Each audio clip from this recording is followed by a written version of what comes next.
I am so excited to introduce to you my guest today. Hey, Amariah, welcome to the well. How are you today? Thank you. I am amazing. I want to talk to you about what you call yourself the Black bubbly partner in success. I need you to tell me a little bit about where this name came from. I have always wanted to help people. And when I was 6 years old, I was crying at midnight. And 20 years later, exactly, You started your journey with the Lord at just 2.5 years old. So talk to me about how that started. when I was 7, I remember it like it was yesterday. I was just praying like in my own head. And I felt like the Holy Spirit told me, look, if you want to be protected, I will protect you for the rest of your life. Okay, so we need to get into that story. I need to know more. I want to talk to you about your firm foundation. Having multiple degrees and from being a small business owner to growing to 6 figures in less than 2 years. And it's amazing what happens when you trust and when you decide to take a chance on God.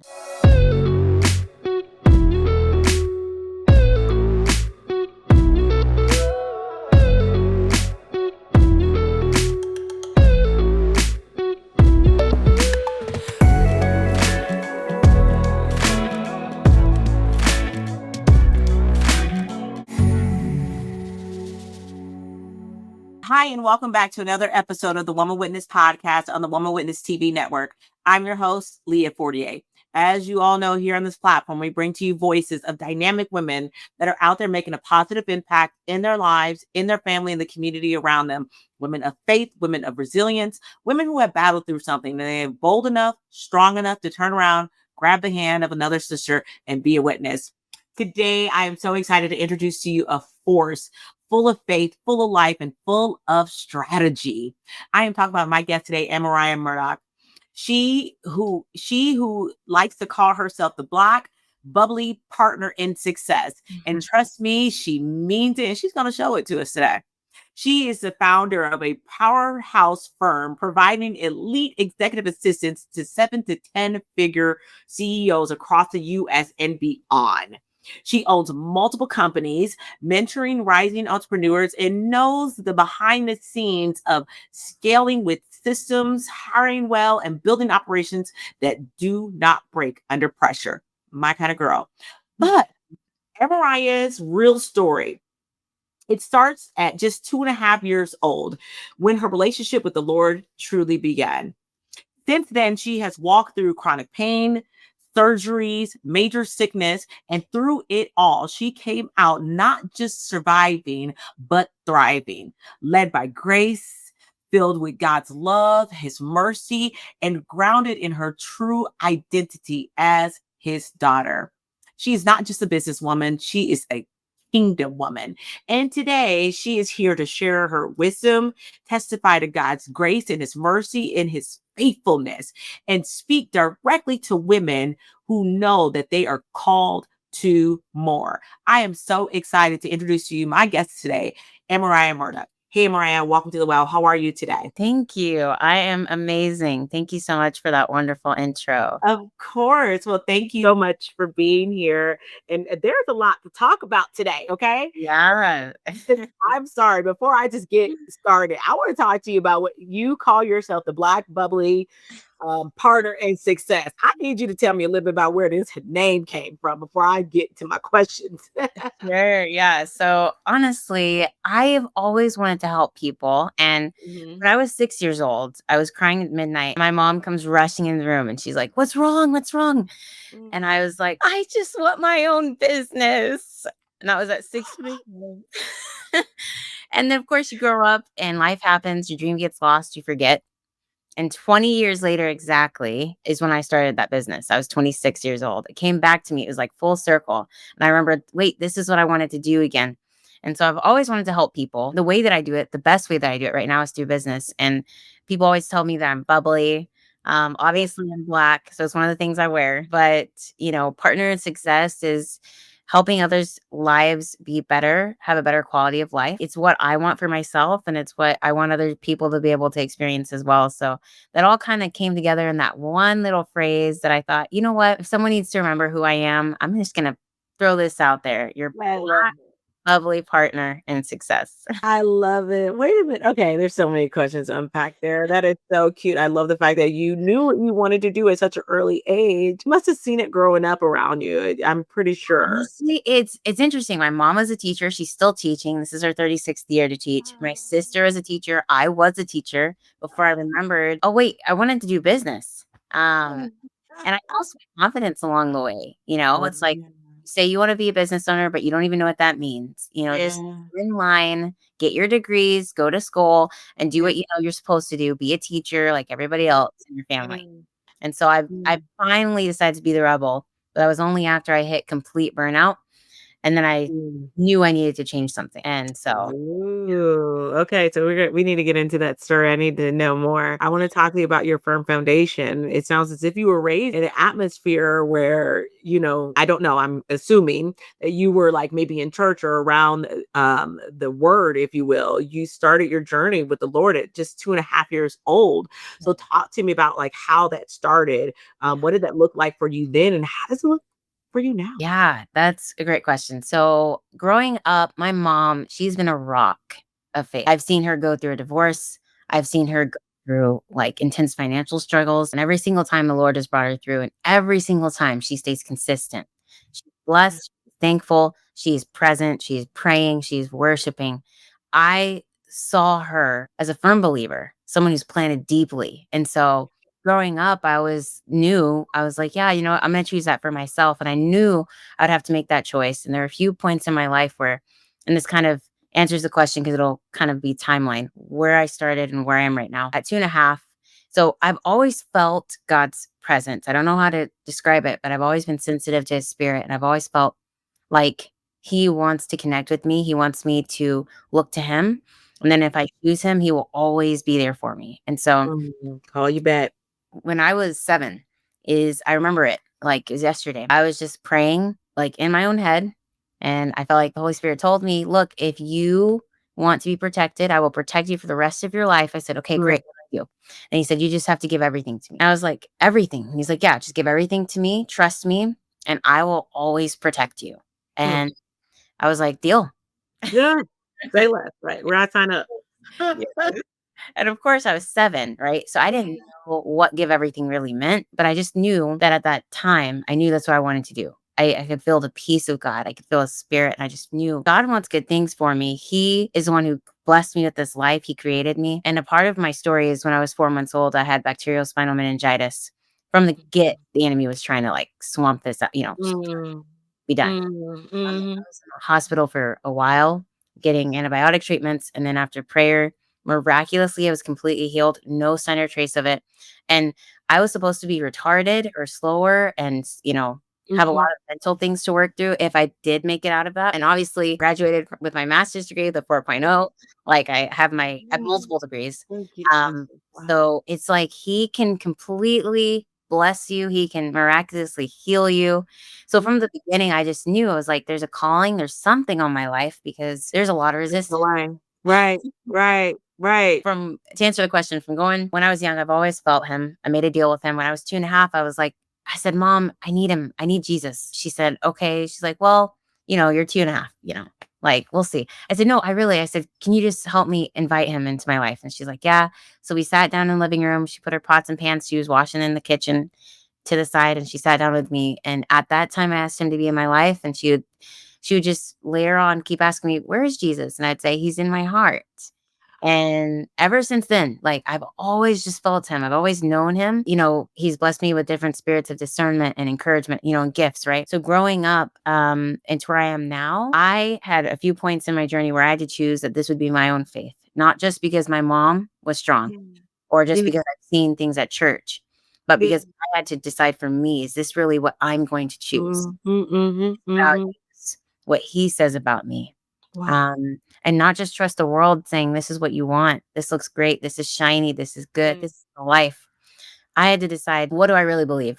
And that's tested every day, but especially at certain points in life. And at those times, I just continued to choose. I was like, I'm going to choose. I made a deal with him when I was 7. I'm going to stick with that deal. And it's been hard, but man, so rewarding. And he's Mm. taking me from being a struggling teacher Yeah. to, having multiple degrees and from being a small business owner to growing to 6 figures in less than 2 years and Mm, continuing to grow. And it's yeah. amazing what happens when you trust and when you decide to take a chance on God. Yeah, it is. Wow, what a beautiful story. I mean, I can't even imagine. I love that, you totally embrace that Jeremiah spirit, where God meets, he gets us when we're young and he reminds us, some of us now.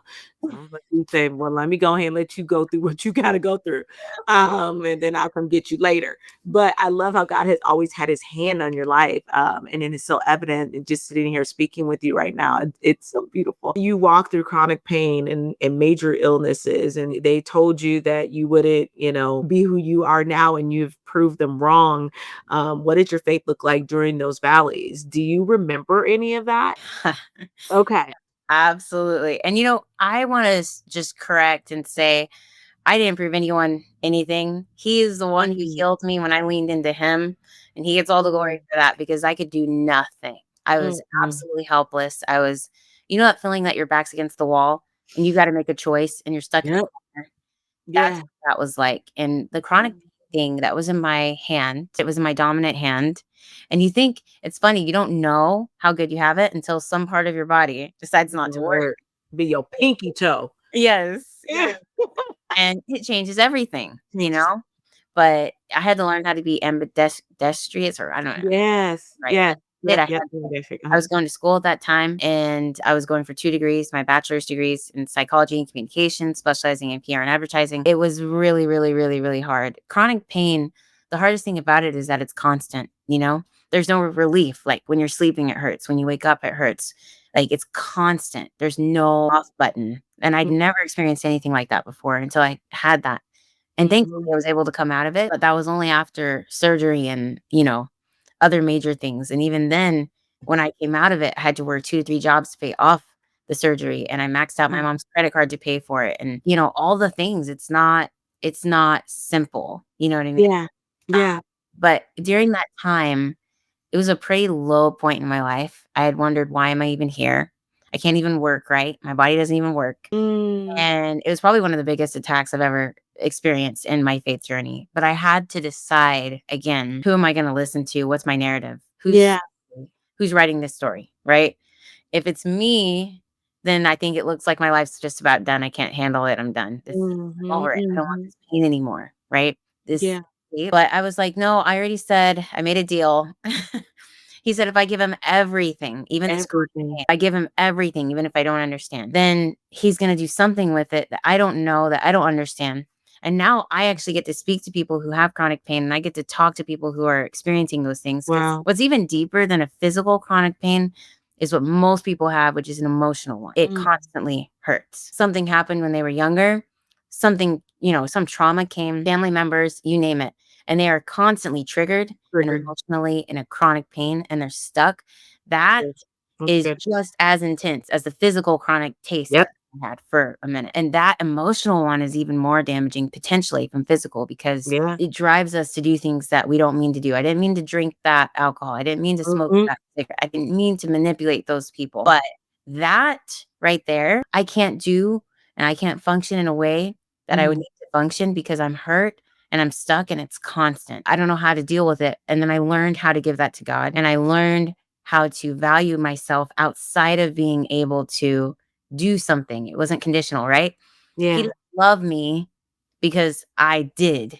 He loved me because Mm. I am. I am. Right. I learned the meaning of love through chronic pain. When I could do nothing for myself, and he did everything for me. He helped, my family helped me, but all those things, all those moving pieces was God moving through those people. And so I got to learn, wow, I could do nothing for myself and I'm stuck and I'm hurting. And I got to meet him. He got to meet me in that place. And I got to learn what that means. Yeah. And I can speak to that now on the other side. But at that, Yeah.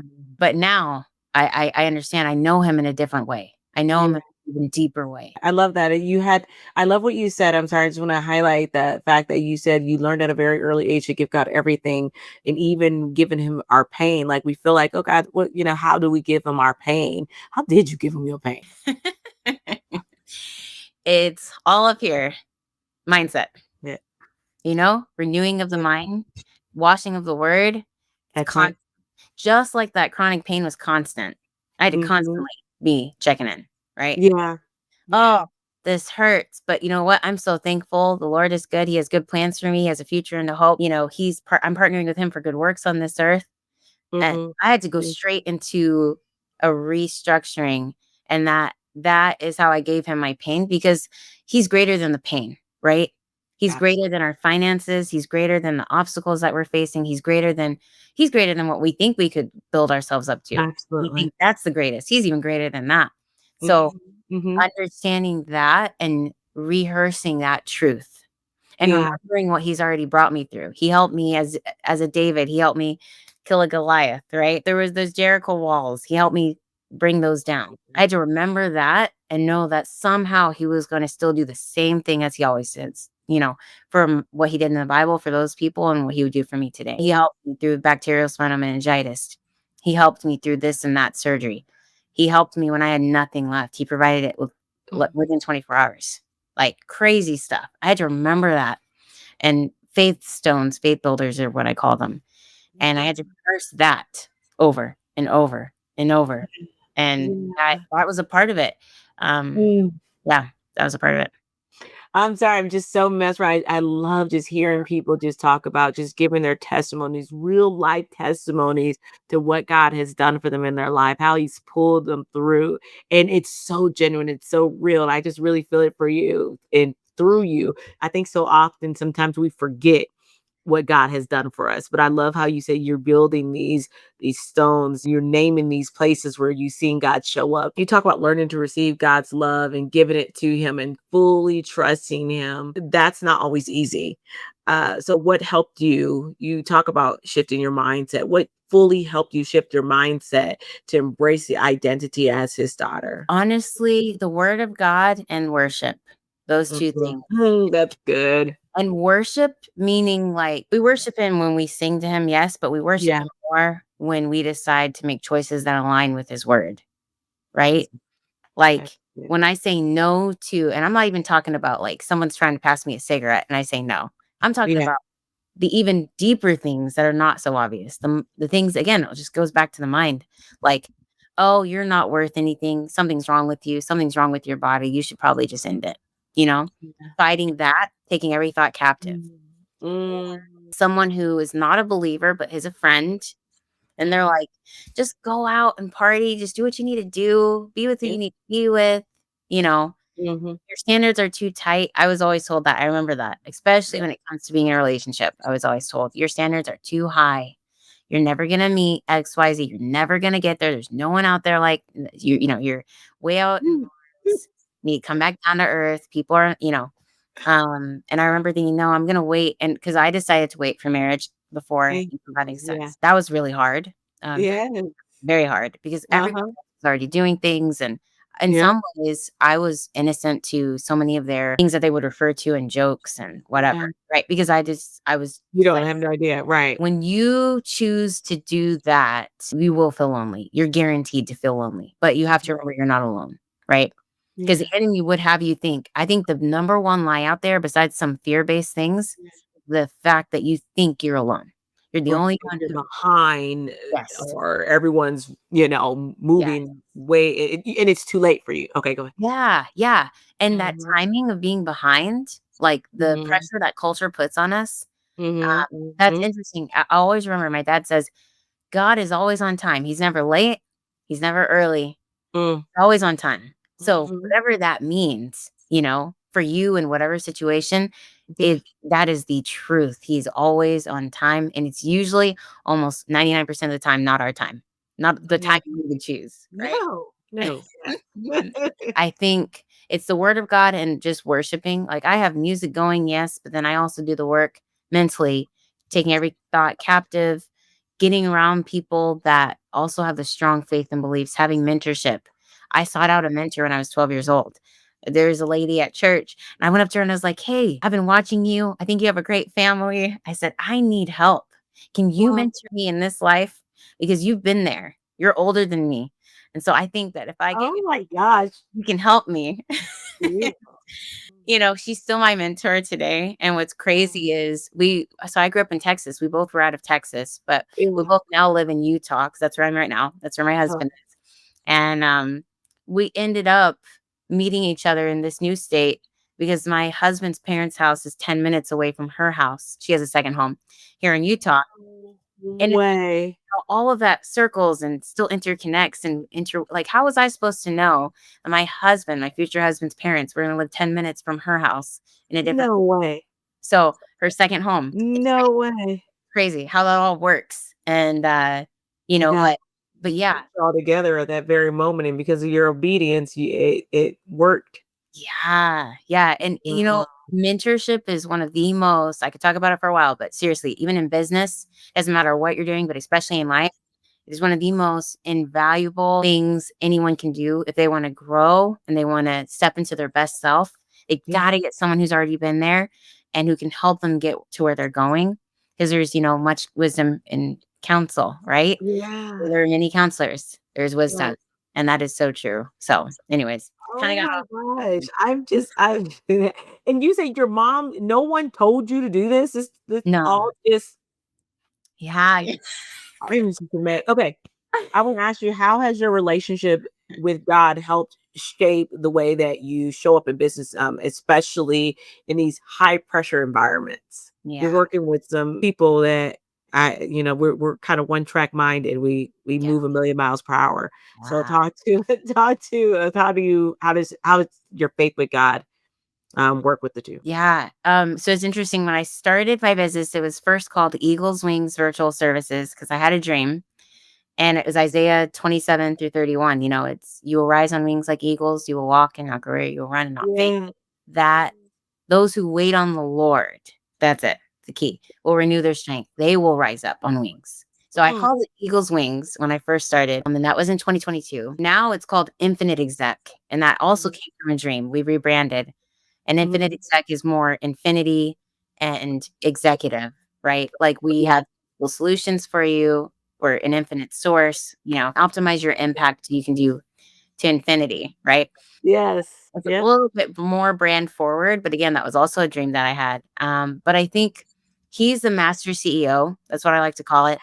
So he will lead me through the day when I'm with clients and he'll say, hey, charge Mm, this, don't charge this. Just do it for free. mm, He'll say, mm, work with this client or stop working with this client because this is mm. going to cost you more than you could ever recoup. Like, Yeah. so throughout the day, he'll lead me in that way. And I work with a lot of faith-based businesses as well, faith believers. But I think I could not do this without him, right? I don't know business the way that he knows business. I don't know people. He needs me each and every day. And Mm. with the people who do believe in God, we're able to have that community and how we interact with each other, which is always a treat. So Yeah. What does it really take to support 7 to 10 figure clients and CEOs? And what do people look for? Or what do people really see behind the scenes of it? yeah, that's a good one. I haven't really talked about that before. So, what it takes, I would say two things to support people like that. You have to be knowledgeable of best Mhm. practices and you have to be able to continually adapt. It's fast paced. It's always moving. And the people who are very successful, they have ideas all the time. To support people like that, you've got to be able to Yeah. you have to have the knowledge base of best practices and tools and options, resources. You got to be resourceful, but you got to understand how to move and ebb and flow with them as they grow, right? Yeah. That's when you become invaluable. It's when you're able to help people in multiple ways and you bring as much value as possible. So those are the two things I would say have to be there if you're looking to roll with people like that. And then behind the scenes, it's interesting. It's like when I worked at a restaurant when I was a server. I did that for a very short period, learned a ton. One of the things I learned is it almost felt like the restaurant was going to close every day because it was so chaotic. Like the cooks didn't get the order. The server got the wrong order, but she put it in Mm. this place. The customer is not happy. He wants to talk to the manager. And every day it felt like, oh my goodness, if people didn't know that we were barely opening up this restaurant every day and barely closing it, I mean, This Mm. thing could shut down anytime. It's so Yeah. serious. And that's what it's like behind the scenes for these people, I would say. And not everybody, not everybody. Yeah. General, Yeah. a lot No, of yeah. chaos. There's a lot of like, okay, wait, we got to move this around, and that's multiple steps. And you think from the outside it looks like it's all buttoned up, it looks good, they're just living life. Mm. They're constantly grinding, and I mean Mhm. constantly. Mhm. And it is chaotic. There's a lot of moving pieces. There's a lot to do, but here they are changing the world through their Look, business, doing their thing, like look. incredible things, incredible opportunities. I love it, and I love how you talk about change, right? Because any type of business, especially when you're dealing with 7 to 10 figure CEOs, things are consistently changing. Like you said, the world around you, systems, operation. What is one of the biggest mistakes that you have seen that entrepreneurs make in this area? I would say delegating, but not being clear on their definition of Mm. done. That is huge. On the definition of what? Definition of done. So, Dan Martell, Buy Back Your Time. It's a great book for people who are in that entrepreneurial space because Mm. basically you want to replace yourself. You want to get into business, you want to replace yourself and keep doing that, repeating that cycle so you can scale. And in order to do that, you have to delegate. And when you're looking to delegate, you have to be clear on what it is that needs to be done, what it looks like when it's done. Mm. You define it. You almost spell it out for them, because otherwise, there's a ton of miscommunication and gaps that I mean, it's guaranteed to happen almost every time, unless you're clear on, hey, this is what done looks like for this thing. And so I would say, don't just delegate and tell someone, hey, I need you to do this thing, but be clear on what that thing is, what the purpose is, what it looks like when it is done correctly. All of that has to Mm. be there when you're delegating so that it can be effective. And you don't have to keep coming back and fixing it or doing it over. I want to ask you, you talk about the hiring process, and how it can like make or break a business, and you teach people how to make that proper hire, and you talk about even with delegating, right? I want to hire people because Yeah. I like people. I want to hire people that I like, but at the same time, it can make or break a difference. I mean, sorry, it can make or break the business because if you get the wrong person in the wrong spot, I mean, so talk to us about this process and finding the right people. Can I elaborate on this a little bit more? Not Yeah. just finding the right people, because you sometimes we really love people. I mean, I may hire my best friend to do something, Mhm. but she might be wrong for the job. So talk to me about that. I think it was Zig Ziglar. He said, you don't build your business, you build people, and people build your business. And when we're talking about making or breaking, literally, like I had a client who had worked as an executive assistant before. He was Mhm. at this conference meeting with his clients, and one of his clients came up to him and said, "You cost me 10 grand because of your assistant." And it was crazy. He had no idea what was going on because he had just delegated and trusted that it was getting done. And there was a huge disconnect, and he had to Whoa. stop working with that assistant and move on, right? But I mean, you talk about people's livelihood here. That's how serious it is. Your people can make or break your business. Like it's very, very, very real. Yeah. So, and I've seen one of the biggest pain points I still have with many of my clients that I've worked with is their team is one of the crux points of their stress. They're always wondering, is the ball being dropped or is it getting done? And how are we tracking it? Because I handed off these things, but I don't know. I'm anxious. I'm worried all the time. Is it happening? Are they Mm. doing it? Are they Mm. owning it? Do I have to Mm. follow up with them? And that right there, that piece, Yeah. huge pain point. But you can change that if you hire right from the beginning.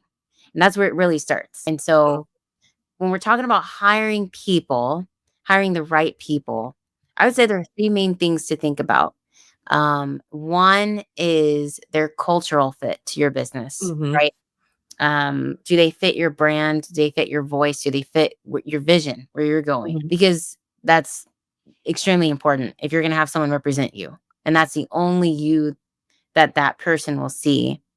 They need to be able to understand that. They need to be able to get that good impression. And then the second thing I would say is when it comes to hiring right, they need to be coachable. They need to be coachable because they're more than likely going to need to be trained and flexible and humble to roll with your business. And then the third thing is social proof. Reach out and touch base with their references and understand what's happening. Where has their work ethic been before? Really vet who they say they are. So hiring the right people, three things. One, I would say, is make sure they're coachable. You want to make sure that they are able to be flexible, to be humble, to adapt, and they've got to be moldable because there's going to be a lot of ebbing and flowing with what's needed for the business, and especially as the business grows. So being coachable is important.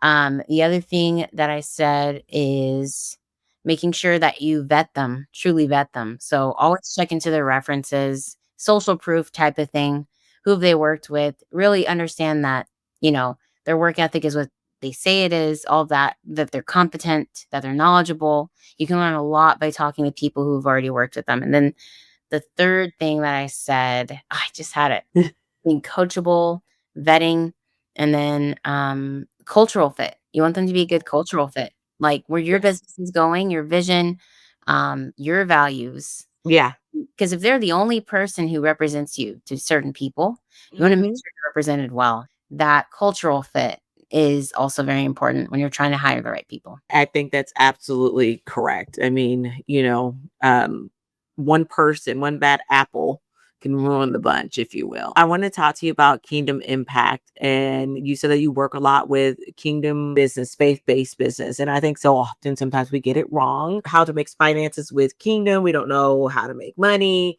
how to charge people, how not charge. We just want to do it out of the kind of our kindness of our heart.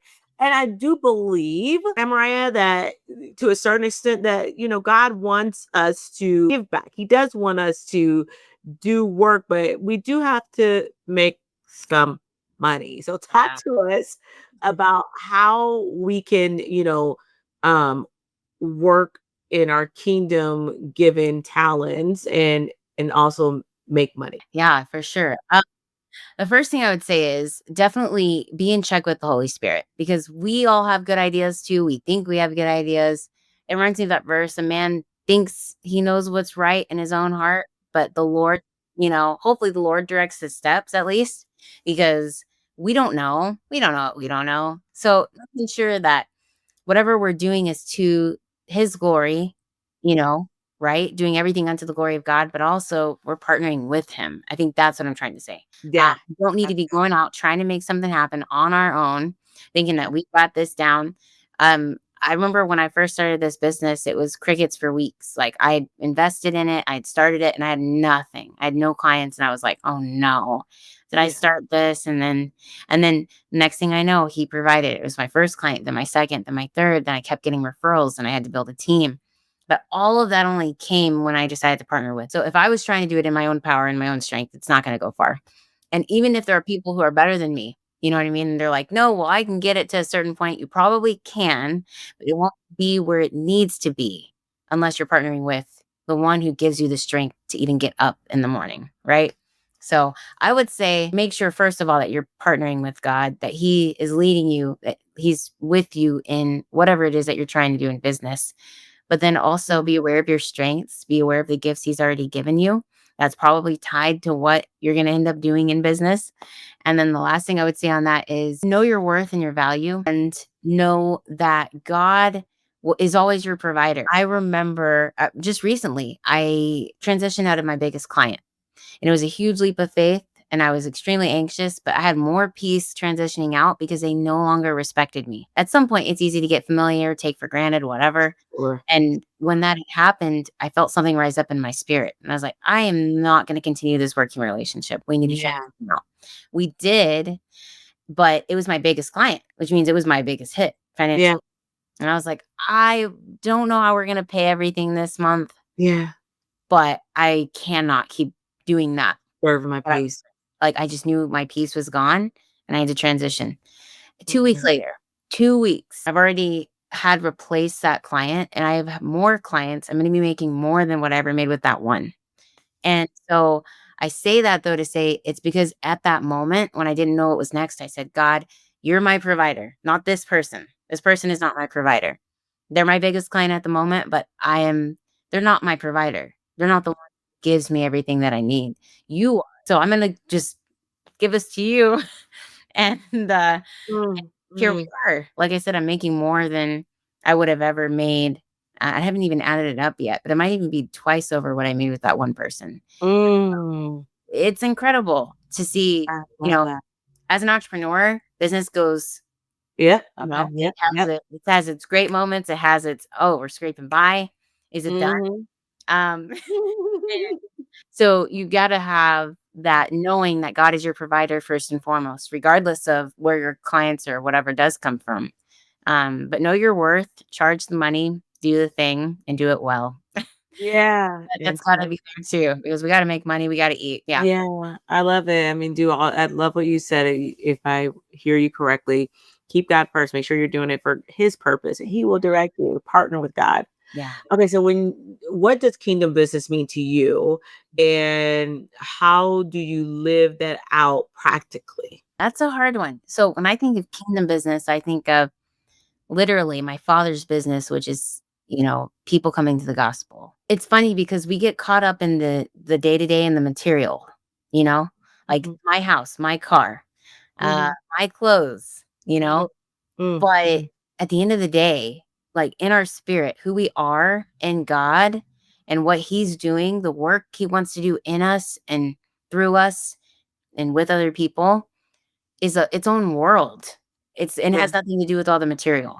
Um, yeah, and so when I get to that point, I think, okay, the kingdom business is saving lives. It's bringing people to the gospel. It's helping them, and not just bringing them to the gospel, because a lot of people get there, but then they can't get free, you know? So it's making disciples. It's helping people learn how to live so they can walk in healing, walk in freedom. So we are not just surviving, we're thriving as believers. That piece, super important. I think of that as a key business. And the way that I personally do that in my business that I have here on earth, so to speak, it's earthly. It's the kingdom business is always higher, it's greater. But the way that I kind of bring that into my current businesses are again, I allow him to be the master CEO always. I look to yes, him for direction yes. and I follow that, even if it doesn't make complete sense to me. There are moves I've made in Mhm, business because I knew his spirit was telling me to do it, not because I mhm. why. And then just making sure that people feel the love of God when we interact. And sometimes that's just bringing great service and being the best at what you do. And they're like, man, I'm so thankful for you. And they connects them because they know I'm a believer, right? It represents him that way. But most of the time, it's how you treat people. And, this might be controversial, but for the people, my self-righteous peeps who are like, look, I read the Bible, I go to church, I sing the songs, I do the dance, I wear the clothes, I do everything right. And God blesses me because I do it all right. And I check all the boxes. I just want to challenge you. I'm like, how do I put this? We are not here because of what we have done, right? It is by grace through faith we have been saved. It's by him, it's his righteousness. He makes us righteous. We don't make ourselves righteous. It's not by what we do. It's unconditional love. He loves us because we're his. Period. And so going back to that place, when you live from his love, receiving his love, which happens every day, it's a daily thing. But when you receive that and then you can give his love to other people, that for me, that's how I bring kingdom business into real, into everyday, not real, but everyday business. It's sharing that love through how you treat people. It's how you treat people. Because if you have not love, right? All those things that you're doing, you get 500 million in Haiti. I don't care what it is. But if Yeah. you have not love, you can check all the boxes and it will count for nothing because how we treat each other, love God and love people, like Mhm. that right there is the gospel as well. I think it's a huge part of it because people do not know that we are his by the cars we drive or the clothes we wear or the people we hang out with, but by the love that we have for each other, the love that we give to people. So That's anyways, I'll get good, all I'll get all right? That was good. That is so good. I can go into that. I think you covered it. I want to ask you, what advice would you give to some women who feel called to business, but they're waiting on that perfect time to start? Yeah. Perfect is overrated. There's no such thing as perfect. In fact, I every business I've started was at a hard time in my life. It was when I knew I needed to figure something out and I could provide a valuable service, and I just went and I just did it. And I'm a really type A personality, very organized, systems, operations, whatever. But when I started my businesses, it was just I just jumped in, Jumped in. did the thing. So, in which, some people might have the luxury of doing it at a more slower, planned out pace, which is great too. But Yeah. honestly, there's no perfect time to start. So, like I said, just make sure you're partnering with God because Yeah. timing is everything as well. And the only reason that I've been It's true. successful in any juncture is because I know I'm partnering with him and he's the master in it. So as Yeah. long as I do that, it will be okay. Also, I would just say reach out, talk to people. I mean, honestly, reach out to me, talk to people like me who are already there, who can say, "Hey, wait, think about these things. If you're going to go in that direction, you should just be aware of, you know, some highlights. Business is not for the weak." No, not at all. Let me ask you, Mariah, in what way is God currently stretching you or challenging you? Oh man, all the ways. I have not lived a comfortable life since I was 12. It has always been uncomfortable. It's always been like, Mm. okay, I wonder where I remember when I was 12 years old, Aeropostale was a thing. I was like, wear all the Aeropostale clothes and you'll be accepted. And Yeah. I did. I went to the mall, I bought all the things, and then I went to the mall and refunded. No, I couldn't refund it. They were like, no, we're not taking it back. It was all on sale. I gave it away. And I was like, okay, because my identity is not in these brands. It's not in this. Mm, And I mm, was learning mm. that at 12. So, fast forward, next level, greater devil. So, in more intense things, deeper things, like my value is not in what I do, but in who I am as his child. And my security that I'm looking to fill in my husband, my kids, my bank account, you name it, is not in those things. It's in who he is for me. He's my provision. He is my leader. He is my sovereign. Like he's my daddy. He's the one, right? I'm just in his house. So why every day I go to a corner and rock myself and go like, I don't know how I'm gonna pay for this. I don't know how I'm gonna and he's the one who's literally paying for the house and he's paying for everything and he's always provided. That's where I'm kind of right now is understanding what it really means to have a daddy who loves you and who cares about you and who's there for you just because you're his daughter. And that's Yeah. it. Just for that soul. That's it. Nothing need to need nothing from you. Yeah, and, choosing to understand that when you lean into and you trust and you honor Mm. him, all the more blessings that come your way because he just wants to give. He's just waiting to find. I remember Isaiah, I think it's Isaiah something 18, like he waits to lavish you. He Mm. waits to gift and to bless you. Like he's just looking for ways to bless you. And I think of it that way. That's the total opposite of when I'm like, "Oh God, do you remember me?" I'm over here struggling. Remember, like, maybe I just there was one point before I got married, I was super bitter because, I had been waiting for a while, felt like I was almost 30, like, I'm 28 right now, but I got married at 7, and before that, though, things were looking pretty grim. I was like, "There's no one here.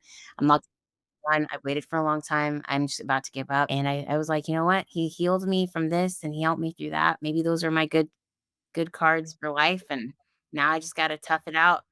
Well, that's all you got for me. Ain't got nothing else in there. Yes, and I felt like I was like, "Lord, did Mm. you have a meeting at a table without me?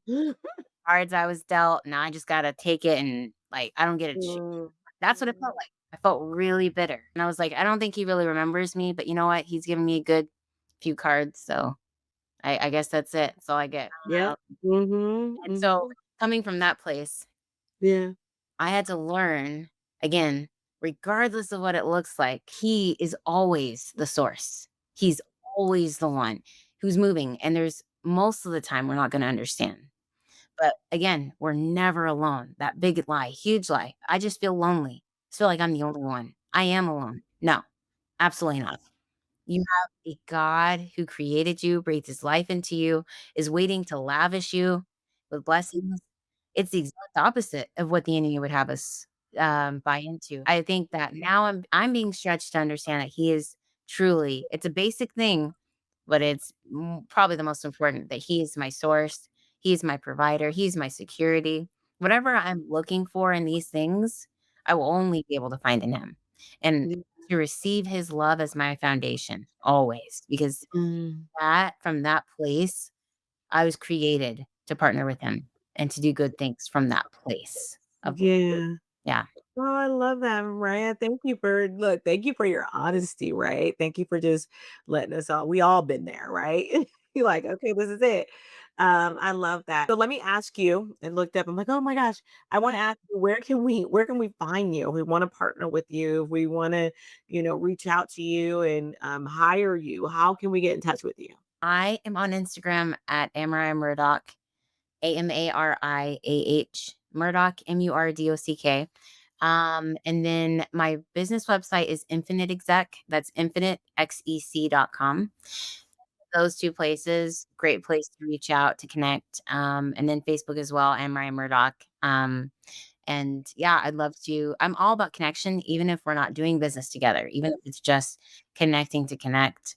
Like, absolutely, let's do it because we were created for relationship. And yeah. Fantastic. And Ryan, thank you so much for coming in and you poured here with us and filled us up, gave us like a good blueprint, gave us at least a starting place. So if we're thinking about going into business, if we're thinking about how to make money in business and we still want to keep our faith and hold on to our faith, I think you gave us an amazing blueprint of how to get that started. And we know how to find you and follow you. Amarai, before I let you go, I want you to leave us with something to hold on to for the rest of the week or until the next time we're in the presence. Yeah. I would say, even in the midst of the busyness, be present. Be present. Resist the urge to go, go, go, to do, do, do, to like climb the mountain and then come right back down. Get up there, enjoy the view. Like, be grateful for how far you've come. Be grateful for where you are because you don't, you'll miss it. It's so beautiful. Stop and smell the roses. Ah, Ah, goodness gracious. Come on, we could sit there and talk about that for a whole minute. We should have touched on that. This is good. I love what Amaria just said, and I think it'd be a good note to end on. I love what you said. I think a lot of us listening, we are in the kingdom business. We are about God's business, and we want to just do. We want to please Him, as Amariah talked about earlier today. But I love what you just said. Just to stop, slow down, smell the roses, take a breath, and enjoy it. All right. Thank you so much for coming. Ladies, I want to thank you so much for tuning in to another episode of the Woman Witness podcast on the Woman Witness TV network. I want you to subscribe. I want you to like, and I want you to share this podcast. Share it with the family, share it with a friend, share it with a sister who is starting in business or looking for help in business. Follow Amaria on all social media. I will have it listed in the description below. And perhaps you were chosen for such a time as this to write, to tell your story, your truth. Until next time, guys.